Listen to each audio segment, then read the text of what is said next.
ಏಯ್, ಎಲ್ಲೋ ನಿಮ್ಮ ಅಣ್ಣ ಬೆಳಗ್ಗೆಯಿಂದ ಕಾಣ್ತಾ ಇಲ್ಲ. ಅಣ್ಣ ನಮ್ಮ ಅಣ್ಣ ಸಾಲ ಮಾಡ್ಕೊಂಡು ಮನೆ ಬಿಟ್ಟು ಓಡೋಗ್ಬಿಟ್ಟವನಣ್ಣ. ಸಾಲ ಕೊಟ್ಟಿರೋನ್ ಮನೆ ಹತ್ರ ಬಂದು ಕೆಟ್ಟಾಗ ಮಾತಾಡ್ತವ್ರಣ್ಣ. ಸರಿ, ಅದಕ್ಕೆ ಯಾಕೆ ತಲೆ ಕೆಡ್ಸ್ಕೊಂಡಿದ್ಯಾ? ಇರೋ ವಿಷಯ ಹೇಳು, ದುಡ್ದ್ಬಿಟ್ಟು ಒಂದೊಂದ್ ಸ್ವಲ್ಪನೇ ತೀರ್ಸು. ಅಣ್ಣ 6% ಬಡ್ಡಿ ಅಣ್ಣ. ಯಾವ ಕಾಲಕ್ಕಣ್ಣ ನಾನು ತೀರ್ಸೋದು? 5 ಲಕ್ಷನ. ಸರಿ, ಇವಾಗ ಏನ್ ಮಾಡ್ಬೇಕು ಅನ್ಕೊಂಡಿದ್ಯಾ? ಇನ್ನೇನಣ್ಣ, ಪೊಲೀಸವ್ರಿಗೆ ಕಂಪ್ಲೇಂಟ್ ಕೊಡ್ತೀನಿ. ಇಷ್ಟು % ಬಡ್ಡಿ ವ್ಯವಹಾರ ಮಾಡಂಗೇ ಇಲ್ಲ. ಕರೆಕ್ಟ್ ಕಣೋ ನೀನ್ ಹೇಳ್ತಾರದು. ಆ ಸಾಲ ಎಂತಕ್ ಮಾಡಿದ್ರಿ? ಅದೇ ಅಣ್ಣ, ನಮ್ಮ ಅಮ್ಮಂಗೆ ಹುಷಾರಿರ್ಲಿಲ್ವಲ್ಲ, ಆಪ್ರೇಷನ್ಗೋಸ್ಕರ ದುಡ್ಡು ಇಸ್ಕೊಂಡಿದ್ದ. ಮನುಷ್ಯನ್ಗೆ ನೀರು ಮುಗಿದ್ಮೇಲೆ ಬಾಟ್ಲು ಭಾರ ಆಗುತ್ತಂತೆ. ನಿನ್ನ ಪರಿಸ್ಥಿತಿಗೆ ಅವ್ನು ದುಡ್ಡು ಕೊಟ್ಟು ತಪ್ಪಿಗೆ ನೀನು ಕಂಪ್ಲೇಂಟ್ ಕೊಡಬೇಕಾಗ್ದೆ ಕಣ. ದುಡ್ಡಿನ ಅವಶ್ಯಕತೆ ಇದ್ದಾಗ ಎಷ್ಟೇ % ಇದ್ರೂ ತಲೆ ಕೆಡ್ಸ್ಕೊಳ್ಳಲ್ಲ.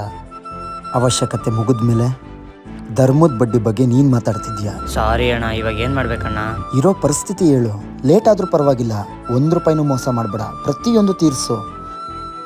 ಕಷ್ಟದಲ್ಲಾದವ್ರನ್ನ ದೇವ್ರ ಥರ ನೋಡ್ರು.